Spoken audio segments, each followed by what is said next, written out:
আজ আবার চলে এসেছি অ্যাবাকাস সেন্টারে। সব কিছু রেডি হয়ে গেছে, এসে ফল কাটতে বসে গিয়েছিলাম। আসতে অনেকটা দেরি হয়ে গেছিলো। বাড়িতে সব কাজ সেরে পরে বাড়িতে পুজো হলো, সেই পুজো করে এখানে আসতে একটু লেট হয়ে গিয়েছিলো। তারপর সিম্পলের মধ্যে যতটুকু পেরেছি সাজিয়েছি। এবারে সময় খুব কম ছিল, সব কাজ তো একসাথে করা যায় না। তারপর ভালোভাবে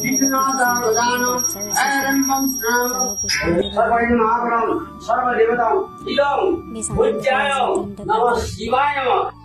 এখানে কিছু বাচ্চারা ড্রয়িং দিয়েছে, প্রতি বছরই দেয়, এবছর অনেক কম, কারণ বাচ্চাদের অ্যানুয়াল এক্সাম। খুব সুন্দর বাচ্চারা ড্রয়িং করেছিল,